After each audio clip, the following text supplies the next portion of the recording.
Steve here with the Janitorialstore.com, the channel where we help cleaning business owners scale their businesses with systems, controls, tools, and resources. How to care for cleaning tools and equipment. You know, this has always been a pet peeve of mine from day one. You know, you have to take care of your equipment because your equipment will take care of you. The thing I always hated was that get out to a job site and here a piece of equipment wouldn't work, or it was so dirty I couldn't use it. You know, multiple things like that there. That just frustrate the heck out of me. You know, and there's no reason for it. Obviously the person that used it last didn't clean it up, or didn't drain the tank, or didn't do something. You know, and it's very, very frustrating. That's one of the things I never did like, is whenever I opened up a janitor's closet and I seen our equipment just in disarray, and then I'd go over and I'd look at it, and the mop bucket wasn't cleaned, the mop head wasn't rinsed, you know, and you know, the auto scrubber wasn't drained, you know, just different things like that there. Very frustrating. You know, and the thing is that you want to do this. It's all about your image. You know, what kind of a message are you giving your customers, you know, when they go in the janitor's closet, because let's say they needed something, or it's an additional storage room to where they go in there for storage of their own, and here they see your equipment is just filthy and it stinks because it wasn't rinsed or put away properly. You know, that's just not good. So, you know, that's the whole thing. That, and you know, I've seen this many times when people have gotten to a job site. I've seen these cleaning businesses, they'd open up their van or their car and stuff was just thrown in there, all disarray, and it looked like it had gone through a war. You know, it was just filthy, scummy, you know, and then they'd bring that stuff out and they'd set it up on the curb or the back of their vehicle or whatever, because they're getting ready to go into a building. You know, and it was just looked horrible. You know, so that's the thing, there's really no excuse for that. The one thing that we all should be doing is that we should all be training our employees on how to take care of these cleaning tools and equipment. Not that hard. You know, the one thing, what I've got here, a spray bottle. Now, a spray bottle is so easy to take care of. You know, make sure that they wipe it down when they're done with it. If they're having problems with the trigger sprayer, we'll change the sprayer. Make sure you got additional sprayers, you know, because that's a pretty common thing that happens, is that the sprayer, you know, the trigger will go out. So just have some extras. But make sure they got it properly labeled and make sure that it's wiped down when they're done with it. You know, because that's one of the things, is that there's just really no excuse for it. Something else is, you know, I've got a caddy here. So now the caddy, is it organized? Is it clean? You know, because again, it really sets the tone. It really gives a message to your clients when they're looking at your supplies, your tools and your supplies. There's no reason why this should be dirty and filthy and not organized. Just take the time to do it. So the other thing is too, you know, you could have small brushes. You could have brushes for your slow speeds. So, you know, make sure that these are all cleaned out, hung up and dried, and just make sure that we're taking care of them. Same thing with the microfiber cloths. You know, when we're done with these, we need to rinse them out, and we need to clean them. You know, if you have a system in place where you're having these laundered, well, then make sure that they're separating the colors and putting them in separate bags. You know, and then they can be laundered. Now, in some cases, whenever you are, you know, if you're using, let's say you're using a green cloth for dusting, well, every time you've dusted, go ahead and rinse that out in warm water, you know, and then wring it out and hang it, and then it's good for the next day.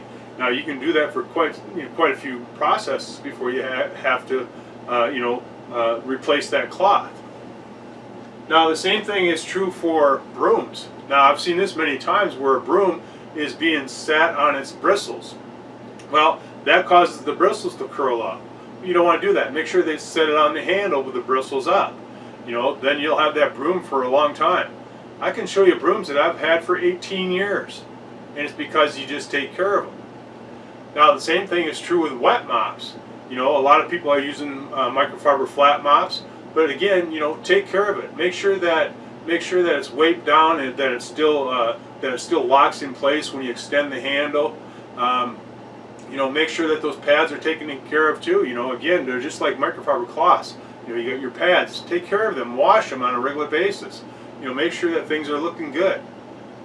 So, one of the biggest things that you probably always see is dirty mop buckets and wringers. Man, I tell you, you see it all the time. Next time you're walking through let's say an airport or any restaurant or something like that there, I guarantee you're going to see a dirty mop bucket and wringer, because they just don't take the time to clean them properly after every use. And in fact, if you were to look in the mop bucket, you'll probably see so much water will just be black because it's so dirty. And obviously they're going to have their mop sitting in it too. But anyway, you know, that's just, again, it's not necessary. Make sure that you rinse your mop buckets out and your wringers and wipe them down. And in some cases, if you have to, once in a while, get some good all-purpose cleaner and go ahead and clean them. Spray them down, scrub them with a brush, hose them off. You know, you can keep them looking nice for a long, long time. Something you want to think about with your upright vacuum cleaners. Now, the most common thing that you have to do is make sure you dump the bag, because that is one of the things that you'll see a lot of cleaning companies say that the vacuum doesn't work. Well, it's because the bag is full or the chute is clogged. So, you know, just take some time, empty the bag, replace the bag. You know, if it's a paper bag or if it's a paperless, you know, just take the time to clean it and dump the bag. And again, you know, take the time to wipe down the equipment. And when you're done with it, take a microfiber cloth and wipe it down. Get that dirt and dust off it. You know, check the beater bar. If it has a beater bar on that upright, get all the hair and whatever else is on there, get it off there. You know, a lot of times you can just remove that beater bar all completely. It makes it real easy to clean that off. Now, something else, you know, the backpack vacuums are pretty similar. You know, check the bag, make sure the bag is empty. Make sure your filters are clean. You know, that's very important. Again, you know, because all these things will affect how the vacuum cleaner operates. So as long as you're doing those things and keeping the filters and the bags clean, you know, your vacuum cleaner should last you a long, long time. Again, wipe them down, wipe off the cord. Make sure the cord ends aren't broken or bent. You know, and that there is just a matter of training your employees not to pull the cord from a distance, but walk up and grab a hold of the plug and unplug it that way. Because that's the number one reason why the ground plugs get broken off on them. So, you know, simple things that we can do just to take the time to do them. You know, it pays big dividends. You know, I've got a backpack that I've had for, gosh, I don't know how many years now. Well, I sold that business in 2001 and it's 2020 now. So, and I still got the backpack. It runs like it's brand new. And it looks like it's brand new because I take care of it. So, and that's what we have to do. You know, so some of the other things too that we need to watch are like a high-speed floor machine, a high-speed buffer. You know, these here, when we're done with them, again, take a microfiber cloth and wipe them down, because they'll kick up some dust and stuff and it will settle on the machine. That, and if you're spray buffing, sometimes what will happen is the operator will spray the spray buff from a spray bottle over the machine, and some of it will fall onto the machine. Well, make sure you wipe that off. You know, don't let it dry on there. Same thing is true as if you're using a slow-speed floor machine and you're stripping and waxing. You know, it gets some stripper on it. You know, use splash guards, and you know, take the time after you're done to go ahead and wipe down that piece of equipment. Again, you know, they'll stay looking good for a long, long time. And like I say, you know, that has a lot to do with an image. Again, I think if you're ever out and you're seeing somebody that's running a slow-speed floor machine, and they're buffing a floor or they're scrubbing a floor or something, take a look at it. Chances are that it's probably going to look filthy. The bumper's going to be dirty. You know, it's going to be filthy, because again, they're not taking the time to wipe down the machine and keep it clean. And again, you know, if you have to, mix up some floor stripper, spray it on the machine, wipe it down, scrub it up, you know, and clean it. That's all you have to do. You know, the cords are very important. Again, you know, you don't want to have no cuts or nicks in the cord, so you're always checking the cord before and after every use, you know, because you have to unwind the cord and you have to wind the cord up. So that's the good time to take a cloth and wipe it down and check for any cuts. So, pretty simple stuff. So then, you know, you also have wet vacuums. Now your wet-dry vacuums is another thing that I see the same thing, is that they may have a wet vacuum that has an off-aisle wand on it, but usually the vacuum itself is filthy, the wand is filthy, the hose is dirty, you know, and some of those have filters in them too. So, you know, make sure the filters are clean, you know, and make sure you rinse out the inside tank, you know, after every use. Rinse it out, wipe it out, make sure it stays dry, you know. Just take care of it. Take the time to do that. Now, in some of these here, these wet vacs, they've actually got a front squeegee on them. So again, you know, take the time after every time you use that to rinse it off, you know, and wipe it down clean. So that's all you have to do.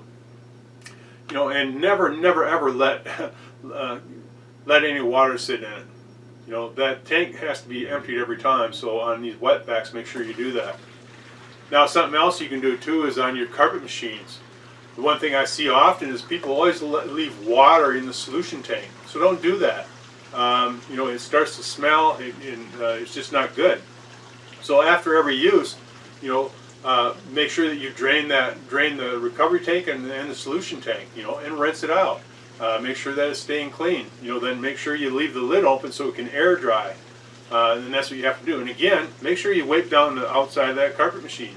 Again, you know, it's all about our image. You know, we don't want to be walking through or doing a job and where there's, you know, especially in public, where people can see the equipment that we're using and it just looks horrible.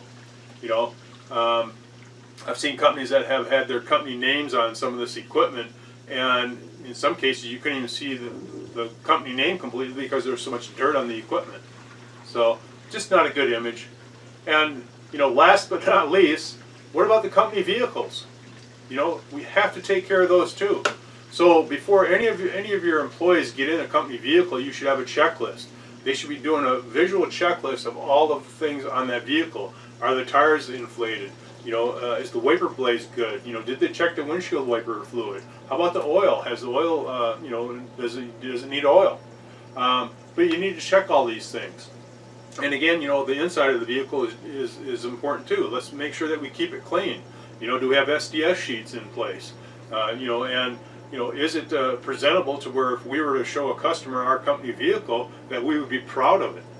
You know, so you know, just these things alone. You know, if you do that, you know, it's going to really make a difference in your image. So these are just some of the things that you can do for the care of cleaning for cleaning tools and equipment. You know, there's much more that you can do, but basically common sense will tell you, just take the time to go ahead and wipe down the equipment with a damp microfiber cloth. That's all you have to do. And if you do that, you know, at least the exterior of the machine is going to always be looking good.